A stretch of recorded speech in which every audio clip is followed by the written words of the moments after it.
ரசிகர் மன்றத்தையே அவர் வந்து பார்த்தீங்கன்னா எப்படி வச்சிருந்தாருன்னா ஆட்டு மந்தம் மாட்டு மந்தம் மாதிரி வச்சிருந்தாரு. ஏன்னா அப்படிதான் இவருடைய பேச்சுக்கள் செயல்கள் எல்லாமே அப்படிதான். புஷியானந்தை பொறுத்த வரைக்கும் நான் இப்போ பேசுறது புஷியானந்தை பற்றி பேசுறேன். திமுக இருக்கட்டும், அது அதிமுக இருக்கட்டும், ஒரு ஏதாவது ஒரு பிரச்சனைன்னு சொல்லி கேட்டா அந்த மாவட்ட நிர்வாகி திகில் அடைஞ்சு போயிருப்பான். ஏன்னா பதவி மாவட்ட செயலர் தூக்கிடுவாங்க. அதுவும் ஜெயலலிதா பீரியட்லாம் வந்து பார்த்தீங்கன்னா அந்த மாவட்டத்தில் ஏதாவது நடந்தால் அவன் தான் பொறுப்பு. இன்னைக்கு மதிமுக, அடுத்த மாதம் வந்து பார்த்தீங்கன்னா பாமக இருந்து வந்து பார்த்தீங்கன்னா விசிக வந்து பார்த்தீங்கன்னா நாம் தமிழர் வந்து பார்த்தீங்கன்னா வந்து இப்படி எல்லா கட்சியிலும் வந்து பார்த்தீங்கன்னா ஒரு அரசியல் கட்சியில சேர்ந்து சுற்றுப்பயணம் வேற. ஆனா அரசியல் கட்சிக்கையே சுற்றுப்பயணம் செஞ்சாருங்கிறத மனசுல அடிக்காரு. முதலமைச்சர் தயாராயிட்டாரு, அடம் பிடிச்சாரு அம்மா கிட்ட. அதுக்கப்புறம் தான் முடியாது சொல்ல பிறகு போய் பால்டயர் குடிச்சாருலாம் தகவல்லாம் வந்து கடந்த காலத்துல இருக்கு. அப்போ இந்த இடத்துல இருக்கு அவரும் வந்து பிறக்கும் போதே வந்து பார்த்தீங்கன்னா எதிர்கட்சி தலைவராக பிறந்தாரு. நான் கேட்கிறேன்,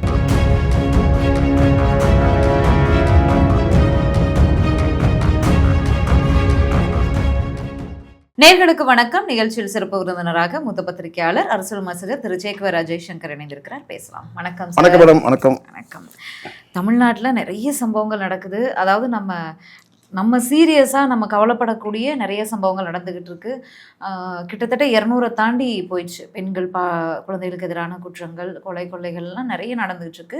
ரொம்ப வருந்தக்கூடிய ஒரு நிகழ்வாக இருக்குது. ஏன்னா இவங்க வந்து நிறைய சீன்ஸ் கிரியேட் பண்ணுறாங்க. நாங்கள் சிங்கப்பெண் அதடிப்படை கொண்டு வருவோம், எதுலேயுமே மாற்றம் வரலை அப்படிங்கிறத புரிஞ்சுக்க முடியுது.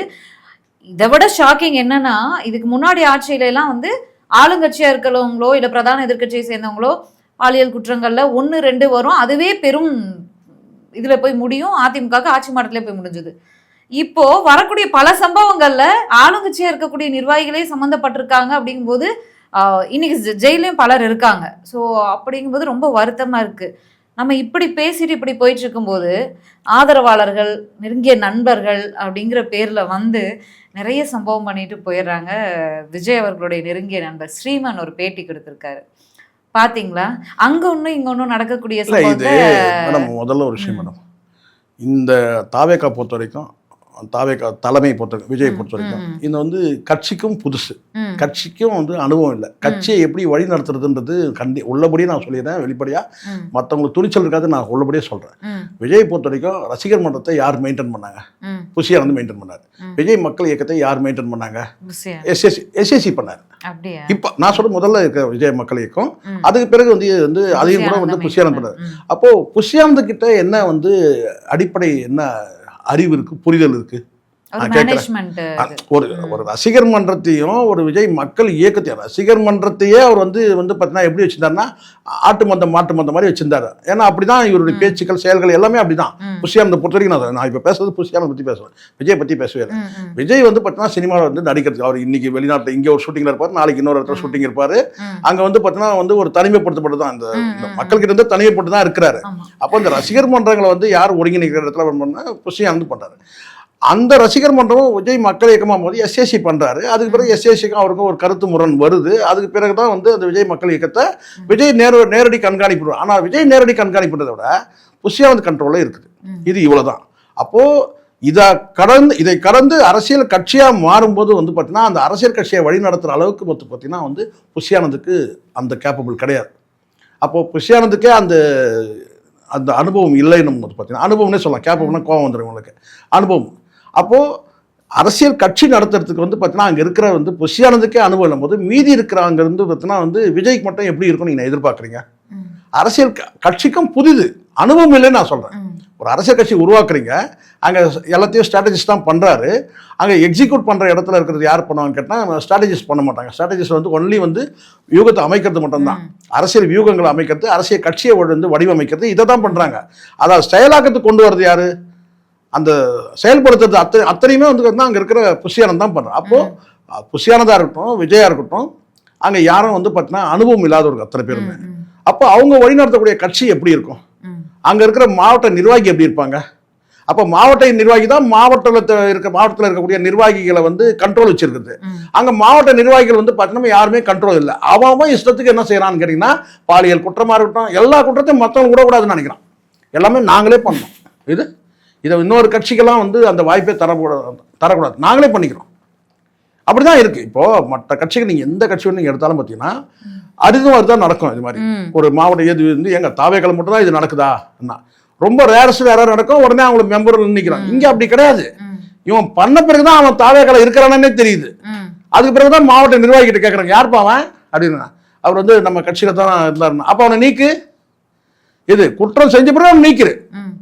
இல்ல அந்த நீக்கம் கூட அரசியல் கட்சிகளுக்கு மாற்றாதான் இருக்கு. ஏன்னா பொதுச் செயலாளர் தான் நீக்குவாரு. அதுக்கு காரணம் அந்த அசிங்கம் வந்துடக்கூடாது நமக்கு. வேற யார் யாரும் எதுக்குன்னு கேட்டீங்கன்னா, ஒரு குற்றம் இவன் மூலமா கட்சிக்கு நெருக்கடி வருது, அவனை முதல்ல நீக்கிடு. அவன் கட்சியே இல்லைங்க, நீ அது நீக்கிறது பெருசுகள் நீக்கிறீங்க. அதுக்கப்புறம் அரசு நடவடிக்கை எடுத்து கைது பண்ணுது, அதெல்லாம் வேற. ஆனா பாதிக்கப்பட்டதை யாருன்னு பாத்தீங்கன்னா கட்சியில் இருக்க நிர்வாகி பெண்களை. எவ்வளவு பெரிய கொடுமை. அப்பாவிகள் வந்து முழுக்க முழுக்க விஜய் என்ற வந்து ஒரு கல்ட், ஒரு ஆளுமையை நம்பி வரக்கூடிய பெண்களை வந்து அதில் இருக்க மாவட்ட நிர்வாகிகள் வந்து பார்த்தீங்கன்னா, நான் வந்து தலைவர்கிட்ட கூப்பிட்டு போறேன், நான் போட்டோ எடுக்க வைக்கிறேன், அது வைக்கிறேன்னு சொல்லிட்டு ஏமாத்துறது நடக்குது.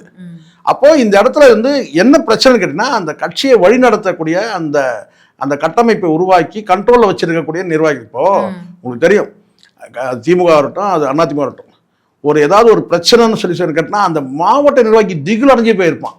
ஏன்னா பதவி மாவட்ட செயலர் தூக்கிடுவாங்க. அதுவும் ஜெயலலிதா பீரியட்லாம் வந்து பார்த்தீங்கன்னா அந்த மாவட்டத்தில் ஏதாவது நடந்தா அவன் தான் பொறுப்பு. அப்படி இருந்துச்சு. அதுவும் சொந்த கட்சியில வந்து பார்த்தீங்கன்னா நீங்க வந்து கை வச்சீங்கன்னா அது வேற லெவல். வெளியிலே நீங்க கை வைக்க முடியாது. சொந்த கட்சி நிர்வாகம் வந்து பெண் நிர்வாகிகளே நீங்க வந்து பார்த்தீங்கன்னா நீங்க வந்து ஒரு வந்து பார்த்தீங்கன்னா இது போன்ற பாலியல் குற்றங்கள், வீடியோ எடுத்து வச்சு மிரட்டுறது, இதெல்லாம் பண்ணுது. அப்போ இதனால தான் நான் சொல்ல கேட்டீங்கன்னா, இது வந்து கட்சி கட்டமைப்பு வந்து கண்ட்ரோல் வந்து இவங்ககிட்ட இல்லை. இதை தாண்டி நீங்க என்ன செய்றீங்கன்னா, தினமும் ஒருத்தர் வந்தாருன்னு சொல்றீங்க, இப்போ வரவங்களெல்லாம் சேர்த்துக்கிறீங்க.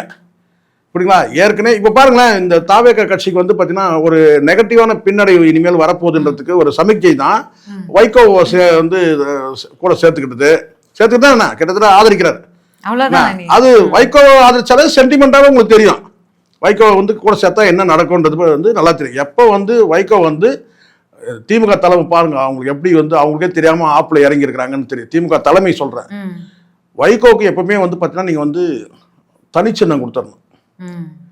தனிச்சின்னம் கொடுத்தா பிரச்சனையே கிடையாது. அட இன்னைக்கு 2 பேர் போனா கூட இப்போ விசிகா போயிடுச்சு, என்ன ஆயிடுச்சு, ஆதரவு தெரிவிட்டோம் போயிட்டு.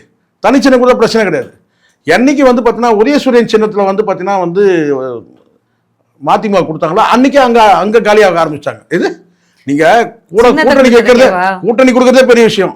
கூட்டணியில சேர்த்து நீங்க வந்து உங்க சின்னத்தையே கொடுத்தீங்க பாத்தீங்கன்னா, அப்பதான் வந்து டிஎம்கேக்கு இறங்குமுக ஆரம்பிக்குது, டிவிகேக்கு ஏறுமுக ஆரம்பிக்குது. ஏன்னா வைகர் இதை தாண்டி நீங்க மன்சூர் அலிகான்லாம் கொண்டு வந்து கட்சியில சேர்க்கிறீங்க. விளங்குமான்னு பாருங்க. மன்சூர் அலிகான் பொதுவாக சொல்லுவாங்க, ஒரு கட்சியில சேர்ந்து ஒரு சுற்றுப்பயணம் செய்யறதுன்னு இருக்கு. ஒரு கட்சியில போயிட்டீங்கன்னா அந்த கட்சி சார்பா வந்து ஒரு தலைமை கழக பேச்சாளர் இந்த மாதிரி போன கட்டினா அந்த கட்சியில போய் சுற்றுலா போகணும். ஒரு டூர் மாதிரி. எப்படின்னு கேட்டீங்கன்னா, இப்போ இன்னைக்கு வந்து ஊட்டியில பேசுவாரு, அடுத்த நாள் கொடைக்கானல் பேசுவார், அடுத்த நாள் நீலகிரியில் பேசுவார், அடுத்த நாள் வந்து பார்த்தீங்கன்னா வந்து தருமபுரியில் பேசுவார், ஓசூரில் பேசுவார். இப்படி வந்து பார்த்தீங்கன்னா எல்லா மாவட்டங்களும், திருவண்ணாமலையில் பேசுவார், மதுரையில் பேசுவார், திருச்சியில் பேசுவார், கோயம்புத்தூரில் பேசுவார். இப்படி வந்து இதுதான் வந்து சுற்றுப்பயணம் என்பது இதுதான். இது வந்து ஒரு அரசியல் கட்சியை சேர்ந்து சுற்றுப்பயணம். ஆனா அரசியல் கட்சிகளே சுற்றுப்பயணம் செய்வது யார் தெரியுமா? இன்னைக்கு மதிமுக, அடுத்த மாதம் வந்து பார்த்தீங்கன்னா பாமக இருந்து வந்து பார்த்தீங்கன்னா விசிகா வந்து பார்த்தீங்கன்னா நாம் தமிழர் வந்து பார்த்தீங்கன்னா வந்து இப்படி எல்லா கட்சியிலும் வந்து பார்த்தீங்கன்னா ஒரு அரசியல் கட்சியில சேர்ந்து சுற்றுப்பயணம் வேற. ஆனா அரசியல் கட்சிக்கையே சுற்றுப்பயணம் செஞ்சு யாருங்கிறத மன்சூர் அலிகான். கொஞ்சம் கூட வந்து பார்த்தீங்கன்னா ஒரு கொள்கை, லட்சியம், கோட்பாடு எதுவும் கிடையாது, எதுவுமே கிடையாது. அது போன்ற நபர்லாம் நீங்க சேர்த்துக்கிட்டு ஏற்கனவே பல பேர் அவஸ்தப்பட்டிருக்காங்க. இந்த மன்சூர் அலிகான்லாம் வந்து சேர்த்துக்கிறது வந்து உள்ளபடியே வந்து பார்த்தீங்கன்னா வந்து இவங்கெல்லாம் வந்து கிட்டத்தட்ட வந்து இவங்கெல்லாம் வந்து ஒரு மருத்துவ ஆராய்ச்சிக்கு உட்படுத்தப்பட வேண்டிய நபர்கள். நான் சொல்றேன் உள்ளபடியே இடத்துல எல்லாம் அது புல்லு கீரை அது இல்ல நான் எது சொல்றேன்னா, சில பேர் இருக்கிறாங்க இந்த சினிமாவிலேயே சில பேர் இருக்கிறாங்க. இவங்கெல்லாம் வந்து பார்த்தீங்கன்னா நீங்க வந்து கிட்டத்தட்ட ஒரு என்ன சொல்றது, ஒரு ஏழ்றைக்குன்னு சொல்லலாம் வச்சுங்களேன்.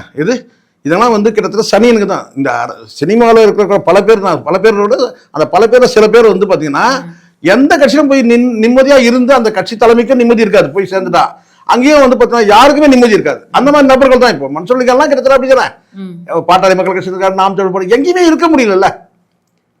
ஏன்னா அவங்க செயல்பாடு வந்து பார்த்தீங்கன்னா அடுத்தது இப்போ பாருங்க, இப்போ போய் சேர்ந்தாச்சு இல்லை, இப்போ நாளைக்கு எடுத்துமா மைக்கை நீட்டுவீங்க. நீங்க மைக்கை நீட்டுவீங்க. மைக்கை நீட்டின உடனே வந்து பார்த்தா அவர் கருத்தை சொல்லுவாரு. அடுத்த நாள் கட்சியை விட்டு நிற்கிறாங்க. அடுத்த நாள் நீங்க ஒன்றும் நான் சொல்றது தப்பு இல்ல, நீங்க வேணா பாருங்க. அண்ணன் ராதாரவி அண்ணன்கிட்டே நான் சொல்லியிருக்கிறேன் இதை. இப்ப அண்ணன் ராதாரவி அண்ணன் வந்து பாத்தீங்கன்னா வந்து பிஜேபியில இருந்து நீக்கல, அவரே வந்துட்டாரு, விலகிட்டாரு. ஏன் சொல்லுங்க?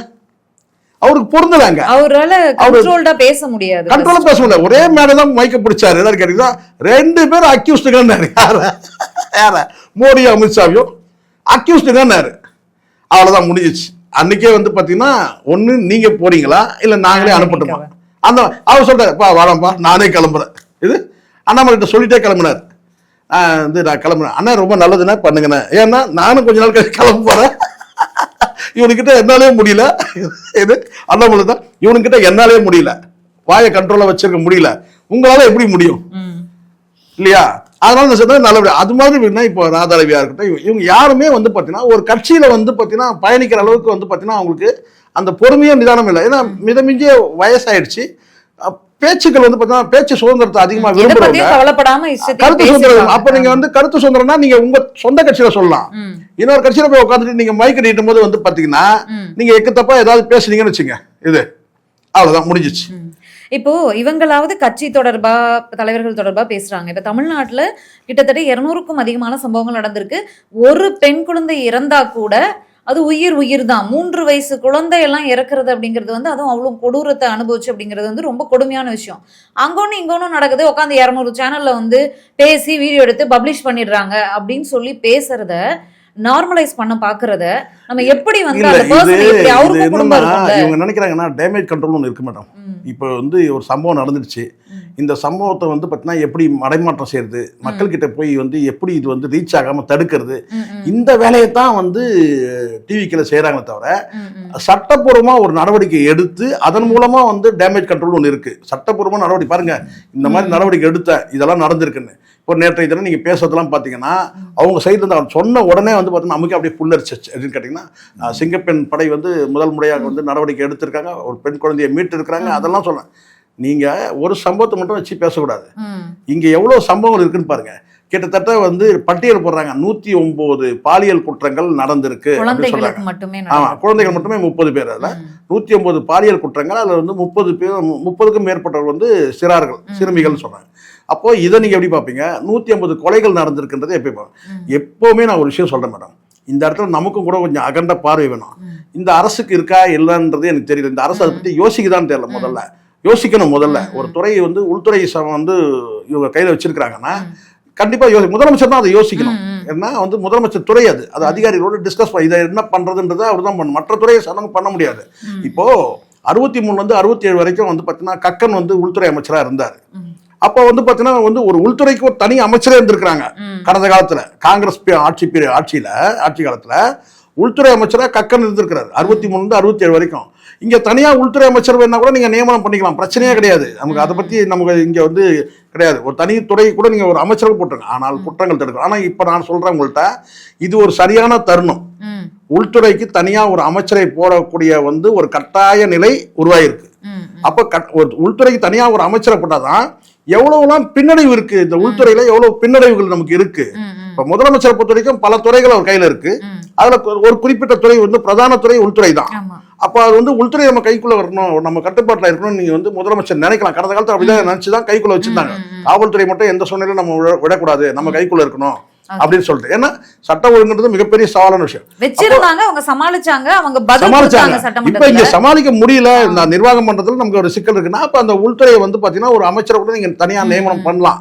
எனக்கு அதுல வந்து எனக்கு நேற்றைக்கு சட்டமன்றத்திலேயே சட்டம் ஒழுங்கு தொடர்பா கேள்வி கேட்டா துறை அமைச்சர் தான் பதில் சொன்னோம், முதல்வர் தான். அதுதான் சொல்றேன். இப்போ நீங்க ஆளாளுக்கு பதில் அதுதான் சொல்றேன், அதுவே பலவீனம் தான் அது. இப்போ இந்த இடத்துல வந்து நீங்க இங்க ஒரு விஷயம் நல்லா புரிஞ்சுக்கணும், இந்த அரசாவது இந்த காணொலி பாக்குறவங்க தெரிஞ்சுக்கணும்.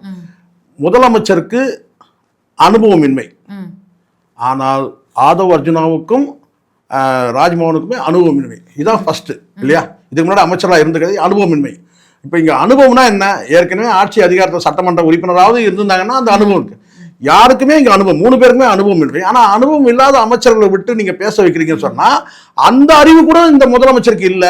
பொறுப்போன்னு வந்து பேசவும் மாட்டேன்றாங்க. பொறுப்பா அவங்க வந்து பாத்தீங்கன்னா அவங்களை பொறுத்த வரைக்கும் கேட்டா அவங்க துறை கிடையாது, இது முதலமைச்சர் துறைங்க, இதெல்லாம் அப்படிதாங்க இருக்கு. சேஃப்கார்ட் பண்ணனும், அவர் முன்னாடி ஸ்கோர் பண்ணனும்ன்ற மாதிரி தான். ஆமா, அப்படிதான் இருக்கு. அது ஸ்கோர் பண்ணது என்ன இருக்கு? மக்களுக்கு வந்து மக்கள் கிட்ட ஸ்கோர் ஆகணும். இப்போ முதலமைச்சர் வந்து இதுக்கு பதில் சொன்னாங்க. ஆனா முதலமைச்சர் பதில் சொல்லாம அவங்க கிட்ட சொல்றாங்கன்னா, இப்போ நீங்க கே செங்கோட்டையன் சொன்னீங்கன்னா நீங்க சொல்லலாம். இப்போ முதலமைச்சருக்கு அனுபவம் இல்ல. கே செங்கோட்டையன் வந்து ஒரு அனுபவம் வாய்ந்த முதலமைச்சர், சாரி அனுபவம் வாய்ந்த ஒரு அமைச்சர், அவரை பேச இடம் போறல. ஆனா இவங்களுக்கு அனுபவம் இல்லையா ரெண்டு பேருக்குமே. இந்த ரெண்டு பேரும் கூட பாத்தீங்கன்னா பேசுறதுல வந்து பாத்தீங்கன்னா உங்களுக்கு வந்து அவ்வளவு முழுமையா வந்து சரியானது கிடையாது. ஏன்னா சட்டமன்றத்துல பேசக்கூடிய அந்த பேச்சு நடைமுறைன்னு ஒண்ணு இருக்கு, பேச்சு மொழின்னு ஒண்ணு இருக்கு, அது இல்ல. நம்ம பார்த்தோம் ரெண்டு பேர்ட்டுமே இல்ல. இங்க இத பத்தி பேசிட்டு இருக்கும்போது சட்டமன்றத்துல தமிழக பிரச்சனைகள் பத்தி பேசிட்டு இருக்கும்போது ஒரு வாட்டி அவர் வாய் திறந்து பேசினதுக்கே குளத்தூர்ல தோச்சுட்டாரு முதல்வர். அதுதான் உங்களுக்கு புரியல இல்ல. இப்போ இந்த இடத்துல பாயிண்ட் வர கவனிங்க. எதிர்கட்சி வரிசையில பேசக்கூடியவங்க வந்து கேட்டீங்கன்னா வந்து அட்லியை வந்து மேற்கோள் காட்டி அட்லி படம் மாதிரி பண்றீங்கன்னு சொன்னாங்க. அது வந்து வேண்டாத பேச்சு, அதை ஆதரிக்க முடியாது நம்ம. அதுவும் கூட பாத்தீங்கன்னா வந்து அமைச்சர் சிவசங்கரன் வந்து பாத்தீங்கன்னா அதை வந்து நீங்க ஏன் நீங்க அட்லி கிட்ட போறீங்க, மாரி செல்வராஜ் கிட்ட வாங்க. என்ன சார் இது? இல்ல அவர்தான் வந்து பல படங்கள்ல இருந்து காப்பி எடுத்து பண்றாரு. அப்படிலாம் சொல்ல முடியாது. அப்படிதான் காப்பி அடிக்கிறாங்க கிடையாது. அதுக்கு முன்னாடி எவ்வளவு காப்பிகள் இருக்கு, அதெல்லாம் நம்ம வந்து சொல்ல முடியுமா? சரி, ரைட், ஓகே. அது சொல்றாரு. அது வந்து பாத்தீங்கன்னா அதுக்கப்புறம் வந்து சொல்லக்கூடியதெல்லாம் வந்து பாத்தீங்கன்னா ரொம்ப சில்லியான விஷயமா தான் இருக்கு. இந்த சட்னி கிட்னின்னு பேசுறதெல்லாம் சரி, இது ஒரு பக்கம் எதிர்கட்சி. இப்ப நீங்க வந்து என்ன சரி கேட்டீங்கன்னா வந்து சம்பந்தமே இல்லாம என்ன கேட்டீங்கன்னா வந்து முதலமைச்சர் வந்து தோற்ற விஷயத்த போய் பேச, இதுவே உங்களுக்கு பக்குவம் இனிமே தெரியுதுங்களா? அப்போ சட்டமன்றத்துல எப்படி பேசணுன்ற அந்த முறை வந்து தெரியாத பயிற்சி கொடுத்தாங்களே சார். பயிற்சியே தான். பயிற்சி யார் கொடுத்தது அதை சொல்லுங்க முதல்ல. ஜெயஸ்ரீ பிரபாகர் இருங்க பயிற்சி. ஜெயஸ்ரீ பிரபாகரன் பயிற்சி கொடுத்தனால தான் அவர் கையை இப்படி கட்டிட்டு உட்காந்துருந்தாரு.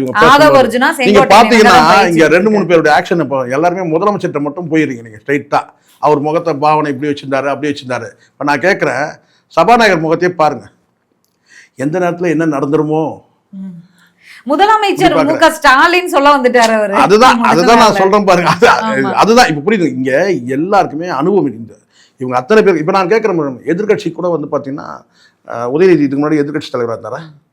இல்ல, கிடையாது. ஆனால் என்ன விஷயம்னா சட்டமன்றத்தில் ஏற்கனவே வந்து ஒரு 5 ஆண்டு காலம் டிராவல் பண்ணதுனால அவங்களுக்கு அந்த நெருடல் இல்லை. இதெல்லாம் வந்து ஒரு புதிய முறை கிடையாது. இந்த நிகழ்வு எல்லாமே ஏற்கனவே அவங்க பார்த்து பழகியது. எதிர்கட்சியை எப்படி சமாளிக்கிறதுன்னு தெரியும். ஆளுங்கட்சி வரிசையில் உட்கார்ந்துருக்கிறாங்க. ஏற்கனவே அவர் வந்து சட்டமன்ற கூட்டத்தொடரில் பேசியிருக்கிறாரு. இது எல்லாமே தெரியும். அவர் முதலமைச்சருக்கே தயாராகி தானே வந்து எனக்கு பதவி கொடுக்கணும்னு சொல்லிட்டு தானே அதுக்கப்புறம் தான் இந்த பால்டாயில் பிரச்சனை எப்போ வந்துச்சு. எல்லாத்தையும் மறந்துடாதீங்க. ஆட்சி மாற்றம் வந்து மறந்துடுவீங்கல்ல, அதெல்லாம் வந்து எதனால வந்துச்சு இந்த பால்டாயில் பிரச்சனை? எதனால வந்துச்சு? இதெல்லாம் வந்து முதலமைச்சர் உண்மைதான மேடம், இதெல்லாம் பேசிதானே ஆகணும். அது எப்படி நீங்க ஒரு ஆளுங்கட்சி தரப்புல மட்டும் நம்ம பேச முடியாதுல்ல. எதிர்கட்சி வரிசையில வந்து பாத்தீங்கன்னா முதலமைச்சருக்கு அவர் தயாராயிட்டாரு, அடம் பிடிச்சாரு அம்மா கிட்ட. அதுக்கப்புறம் தான் முடியாது சொல்ல பிறகு போய் பால்டைல் குடிச்சாருலாம் தகவல்லாம் வந்து கடந்த காலத்துல இருக்கு. அப்போ இந்த இடத்துல வந்து அவரும் வந்து பிறக்கும் போதே வந்து பாத்தீங்கன்னா எதிர்கட்சி தலைவராக பிறந்தாரு. நான் கேட்கிறேன், அப்படி கிடையாது இல்ல. அப்போ இந்த இடத்துல அனுபவம் எதிர்கட்சி தலைவராக இருக்கிறதுக்கு அவருக்கு அனுபவம் வந்து பாத்தீங்கன்னா இல்லதான். ஆனாலும் ஏற்கனவே சட்டமன்ற உறுப்பினராக இருந்த அந்த அனுபவம், துணை முதலமைச்சராக இருந்த அந்த அனுபவம் வந்து அவரு கை கொடுக்குது. ஆனா இவங்களுக்கு வந்து பாத்தீங்கன்னா இவங்களுக்கு அந்த நிலை இல்ல. அப்போ இந்த இடத்துல வந்து கேட்டீங்கன்னா ஆதவர்ஜனமா இருக்கட்டும் வந்து பாத்தீங்கன்னா அந்த செல்ஃப் கண்ட்ரோல் ஒண்ணு இருக்கு. அது இல்லாம வந்து பேசக்கூடாது. நீங்க வந்து சம்பந்தம் பேசிட்டு நீங்க மொத்தமா எல்லார்ட்டையும் அடி வாங்கினீங்கன்னு வச்சுங்களேன் எதிர்கட்சியில, அது இன்னும் வந்து பாத்தீங்கன்னா மக்கள் மத்தியில பெரிய அளவுல பேசப்படும். கிளாப் பண்றது கூட ஜெயஸ்ரீ பிரபாகரன் அவர் அதுதான் மேடம். ஜெயஸ்ரீ பிரபாகரனுக்கே அனுபவம் இல்லாததான் சிக்கல மாட்டாரு. அதை எதுக்கு நீங்க சொல்றீங்க கை தட்டினது? இது எப்ப சொல்லணும்? இது எப்ப சொல்லிடணும்? முன்னாடியே சொல்லணும். இதெல்லாம் முன்னாடிலாம் நீங்க பயிற்சியில இந்த விஷயம் பாராட்டு தெரிவிக்கும் போது இந்த இடத்துல கை தட்டணும்ன்றது வந்து அவர் அங்க இருந்து ஏற்கனவே அதை வந்து ஒரு பொதுக்கூட்டத்தில் நீங்க பண்ணீங்கன்னா பரவாயில்ல. இது அதெல்லாம் வந்து சேகர் பாபு செஞ்சிருக்கிறாரு. யாருக்கு வந்து அவங்க பிரியாவுக்கு ட்ரைனிங் கொடுத்தாருல சேகர் பாபு வந்து மேயர் பிரியாவுக்கு. அப்போ வந்து பாத்தீங்கன்னா பக்கத்துல சொல்லு இதை சொல்லுன்னு எடுத்து கொடுப்பாரு. அதெல்லாம் இதெல்லாம் மற்ற சட்டசபையில நடக்கூடாது இல்ல. ஸோ அதனால என்னன்னா நீங்க ரொம்ப வந்து இவங்களை வந்து நம்ம டேமேஜ் பண்றதுன்றது வந்து நமக்கு ஏற்புடையது கிடையாது. ஆனா அதே சமயத்தில் இதெல்லாம் குறிப்பிட்டு சொல்லித்தான் ஆகணும். இந்த இடத்துல நீங்க உள்துறை அமைச்சர் கூட நீங்க ஒருத்தர் நியமனம் பண்ணலாம், ஒன்றும் பிரச்சனை. ஏன்னா பிரச்சனைகள் அப்படி இருக்கு. சிக்கல் வந்து பார்த்தீங்கன்னா அதிகமாக இப்போ வந்து குற்ற எண்ணிக்கை அதிகமாகுது. உள்துறை போட்டிங்கன்னா தான் எங்கெல்லாம் மைனஸ் இருக்குன்றது தெரியும். இப்போ நான் ஒன்னே ஒன்று சொல்ல மேடம், இப்போ இந்த காவல்துறையில மட்டும் எவ்வளவு பணியிடங்கள் காலியா இருக்கு. குற்ற எண்ணிக்கை அதிகமாகுதுன்னா நீங்க ஏன் உங்க பார்வை அப்படி போக மாட்டேங்குது? குற்ற எண்ணிக்கை மட்டும் எண்ணிட்டு இருக்கீங்க. அங்க வந்து பாத்தீங்கன்னா எண்ணிக்கை வந்து ரிட்டையர் ஆகிற வேகன்சியை ஃபில் பண்ணாம வந்து பாத்தீங்கன்னா எண்ணிக்கை குறைஞ்சிட்டு. அதை பத்தி ஏன் பேச மாட்டீங்க யாருமே? சிங்கப்பெண் அதிரடி படையிலேயே அவங்க வந்து அந்த காஸ்டியூமை போட்டு அந்த யூனிஃபார்மை போட்டுட்டு அந்த டியூட்டி டைம்ல இருக்காங்க. இப்ப யூனிஃபார்மை மாத்திட்டு இன்னொரு டியூட்டி போடுறாங்கன்ற ஒரு அதுதான் குற்றச்சாட்டுமே நிச்சயமா இருக்கு. அதுதான் இப்போ இந்த சிங்கப்பெண் அதிரடிப்படை இருக்குல்ல, இந்த கேள்வி எப்போ எழுப்பி இருக்கணும்? இப்போ எதிர்க்கட்சி தலைவர் எதிர்க்கட்சி வரிசையில் கூட இதை எழுப்பியிருக்கணும். நேற்றைய தினம் கூட பார்த்தீங்கன்னா யாரும் எழுப்பவே இல்லை. இந்த பணியாளர் இந்த காவல் பணியாளர்கள் நான் சொல்லக்கூடிய இந்த சிங்கப்பெண் அதிரடிப்படையில் இந்த வேலை செய்யக்கூடிய இந்த காவல் பெண் பணியாளர்கள் புதுசா ரெக்ரூட் பண்ணியிருக்காங்களா? இல்ல, பழைய ஸ்டாஃப்ஸ் தான் அவங்க. புதுசா ரெக்ரூட் பண்ணி அவங்களுக்கு சிறப்பு பயிற்சி கொடுத்து அதில் போட்டிருக்காங்களா? கிடையாது. அப்போ ஏற்கனவே இருக்கிற இடத்துல கொண்டு வந்து நீங்க வந்து யூனிஃபார்ம் போட்டு இங்க நிக்க வச்சிட்டீங்க. அப்ப அங்க காலி ஆயிடுச்சு. அங்க யாரு? இல்ல, அவங்களுக்கு மன உளைச்சல் தான் அதிகம். WT பாக்குறாங்க அவங்க. அதுதான் மேடம், அது வந்து இப்போ செய்தி வந்திருக்கு. அது இன்னும் கொஞ்சம் கன்ஃபார்ம் ஆகட்டும். நான் சொல்றது என்னன்னு கேட்டீங்கன்னா, இந்த சிங்கப்பெண் அதிரடிப்படைக்கு புதுசா நீங்க ரெக்ரூட் பண்ணல. இங்க யாரையும் ஏமாற்ற முடியாது, என்ன ஏமாற்ற முடியாது.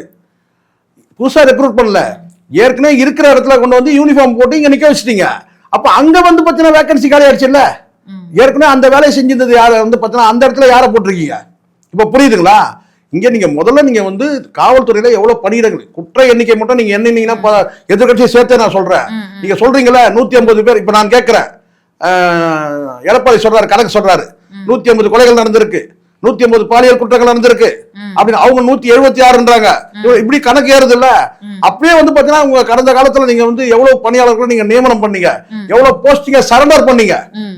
இல்ல, இதெல்லாம் யார் கேக்குறது? ஒவ்வொரு ஆட்சியிலையும் காவல்துறையினருடைய மன அழுத்தத்தை குறைப்போம், பணியிடங்களை ஃபில் பண்ணுவோம். இங்க ப்ரமோஷன் பாருங்க, எல்லாரும் மனுஷங்க தான். இங்க வந்து ப்ரொமோஷன் வந்து பாத்தீங்கன்னா வந்து ஜெயலலிதா அவர்கள் பீரியட்ல சொல்றாங்க சில பேர். ஜெயலலிதா அவர்கள் பீரியட்ல வந்து 10 ஆண்டுகள் முடிஞ்சாலே வந்து அடுத்த ப்ரொமோஷன் கொடுக்கணும்லாம் சில ரூல்ஸ் எல்லாம் இருக்கு. அது மத்திய பணியாளர் தேர்வாணையத்துல அந்த மாதிரி சில ரூல்ஸ் எல்லாம் இருக்குன்னு சொல்றாங்க. அதெல்லாம் மெயின்டைன் பண்றாங்களா இல்லையான்னு தெரியல. ஸோ இங்க வந்து பாத்தீங்கன்னா இறப்புல நடக்கக்கூடிய அந்த பணியாளர் காலி பணியிடங்கள் அதை நீங்க ஃபில் பண்றீங்களா, ரிட்டையர் ஆயிட்ட பிறகு ஃபில் பண்றீங்களா, இதெல்லாம் ஒரு பெரிய கேள்வி இருக்கு மேடம். காவல்துறையிலே அந்த கேள்வி இருக்கு. இப்ப நீங்க மின்வெட்டு நடந்து என்ன சொல்றீங்க? 14,000 வந்து காலி பணியிடங்கள் நிரப்புறதுக்கு நடவடிக்கை எடுக்கிறேன்றீங்க. மின்வெட்டு விஷயத்துல இங்க மனுஷனை வெட்டுறான். காவல்துறையில எவ்வளவு பணியிடங்கள் காலியா இருக்கு. ஏன் அதை பத்தி யாரும் பேச மாட்டீங்க? ஏன் பேச மாட்டீங்க? இல்ல, ஏன் எதிர்க்கட்சிகள் ரெண்டுமே பேச மாட்டாங்க? முதலமைச்சர் விஜய் அவர்கள் அந்த காவல் நிலைய மரணம் அஜித்குமார் அவருடைய அந்த ப்ரொட்டஸ்ட்லயே வந்து காவலர்களை எண்ணிக்கை அதிகப்படுத்தணும், அவங்களுடைய மன அழுத்தத்தை குறைக்கணும், காலி பணியிடங்களை ஃபில் பண்ணணும்லாம் வந்து போராட்டத்துல பேசியிருந்தாரு. அதனால பண்ணுவாருன்னு எதிர்பார்க்கலாம். பண்ணணும் மேடம். இப்போ அதுதான் நான் சொல்றேன். நீங்க பிளைனா இதையே பேசிட்டே போனீங்கன்னா குற்ற எண்ணிக்கை இருக்கு, உங்க ஆட்சியில் நடந்தது, அதை விட 2 மடங்கு கூட நடக்குது. நான் இல்லைன்னு நான் சொல்லல. அது 2 மடங்கு 3 மடங்கு கூட நீங்க சொல்லுங்க. சொல்யூஷன் சொல்லுங்க. சொல்ல தெரிஞ்சவங்களுக்கு வழி சொல்ல தகுதி வேணும். இப்ப நான் சொல்றேன், குற்ற எண்ணிக்கை மட்டும் எண்ணாதீங்க, பணியாளர்களுடைய எண்ணிக்கை குறைஞ்சிருக்குது அதையும் எண்ணுங்க, எவ்வளவு பணியிடங்கள் காலியா இருக்கு அதையும் எண்ணுங்க. அப்பதானே இது வந்து ஓரளவு கண்ட்ரோல் பண்ண முடியும். இப்ப நான் சொல்ல முடியும் சில இடங்கள்ல இப்ப இருங்க, நீங்க கேட்டதுக்கு இதை விட வெட்கக்கேடான விஷயம் இருக்கு. சில இடங்கள்ல வந்து பாத்தீங்கன்னா காவல்துறை வந்து அந்த காவல் நிலையங்கள் இருக்குல்ல, அது சொந்த கட்டிடத்துல இல்லை, வாடகைக்கு இருக்கு. இது என்ன வேணும்? தமிழ்நாட்டில் எந்த கட்டிடங்கள் நீங்கள் வருவாய்த்துறை கட்டிடமாக இருக்கட்டும் அல்லது வேறு எந்த துறையாக இருந்தாலும் நீங்கள் வந்து நீங்கள் சொல்லுங்கள். என்னன்னு கேட்டிங்கன்னா அது வாடகை இயங்குது, தனியாருடைய கட்டிடத்தில் வந்து இருக்குதுன்னு சொல்லலாம். காவல்துறை வந்து பார்த்தீங்கன்னா முதலமைச்சர் கட்டுப்பாட்டில் இருக்கக்கூடிய காவல்துறை உள்துறை சார்ந்த பல காவல் நிலையங்கள் வந்து பார்த்தீங்கன்னா வாடகை இயங்குது. நீங்கள் சொல்லலாம் இந்த இடத்துல பார்த்த உடனே கேட்டால் இது எப்படின்னு சொல்லி, இது வந்து நல்லா தெரியுதுங்க பார்க்கும்போது இது ஆனால் கிராமப்புறங்களில் பல இடங்களில் வந்து பார்த்தீங்கன்னா கிராமப்புறம், நான் சொல்றது நகர்ப்புறங்களை கூட நான் சொல்கிறேன், காவல்துறை வந்து பார்த்தீங்கன்னா வந்து காவல் நிலையம் நீங்கள் ஆர்டிஐ போட்டால் தெரிஞ்சிடும். எனக்கு தெரிஞ்சு ஒரு சில காவல் நிலையங்கள் பார்க்குறேன்னு கேட்டால் நல்லா அது பார்க்கும்போது தெரியும் நமக்கு. இது வந்து பார்த்தீங்கன்னா வந்து ஒரு வீட்டில் ஒரு பங்களாவில் வந்து பார்த்தீங்கன்னா வந்து ஒரு பங்களா மாதிரி ஒரு வீடு எடுத்துருக்காங்க, அவ்வளோதான். ஒரு மாடி வீடு இருக்கு, அவ்வளோதான். அங்கே வந்து அது மாதிரி நிறைய இடங்களில் வந்து பார்த்தீங்கன்னா வாடகைக்கு இருக்கக்கூடிய ஒரு சூழல் இருக்குது. அதெல்லாம் எனக்கு நல்லா தெரியும், சென்னையிலேயே இருக்கு. இப்போதான் வந்திருக்காங்க, 40 நாள் ஆயிருக்கு. வெளியில அதாவது என்ன சொல்றது, மேஜரா சமாளிக்கக்கூடிய பிரச்சனைகள்லயே அவங்க வந்து திணறிட்டு இருக்கும்போது இதெல்லாம் வந்து இன்டிப்தா போகக்கூடிய விஷயங்கள். பார்ப்போம், பொறுத்திருந்து பார்க்கலாம்.